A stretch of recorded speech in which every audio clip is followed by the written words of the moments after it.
Okay, so today I wanted to talk about, I've been reading a lot of books, and that's one thing that has helped my business, by the way, folks. When you can start getting back into reading and then applying what you read, to your daily business, it's really helped me to move forward, to push forward too, and to develop me more, as a business person and to increase my personal development too. Got to say that. So here's what I've been reading: Hypnotic Writing. Let's see, How to Seduce and Persuade Customers with Only Your Words by Joe Vitale. And I'm not going to try to hypnotize you. That's not what this is about.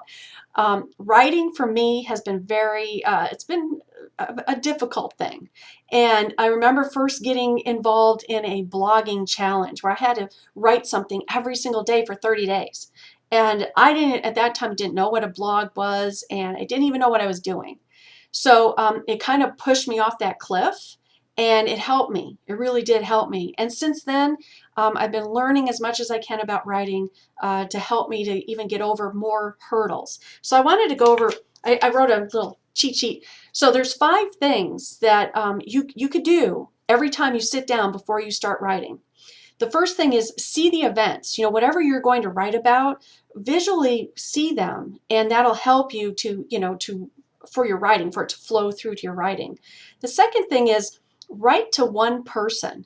So you know how we can have stage fright if we get in front of a crowd. Like if you pictured yourself in front of 1,000 people, that'd be kind of scary, right? I mean, for most people it is.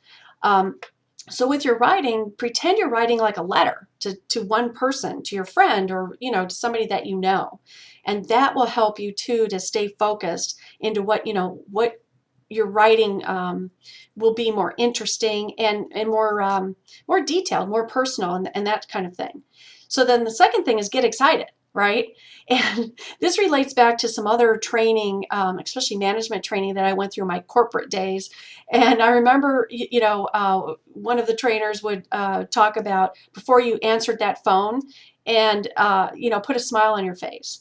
So I would have a sticky note, with a big smiley face. So every time I'd pick up that phone, I'd see that smiley face, and it reminds you, and get excited, get happy.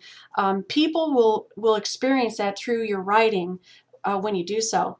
Then the last thing is, the fourth thing is get to the point.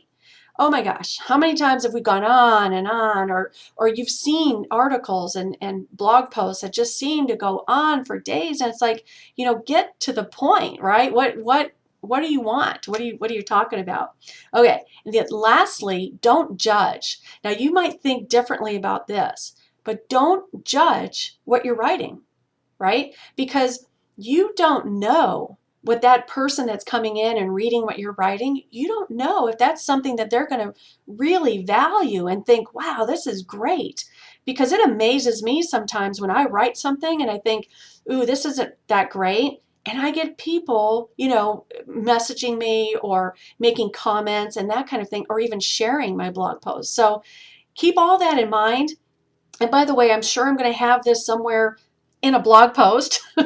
So I will have everything more detailed on these 5 steps that if you can think about these 5 different ways to inject into your writing, then you're going to have some great articles and blog posts that you can share with everybody.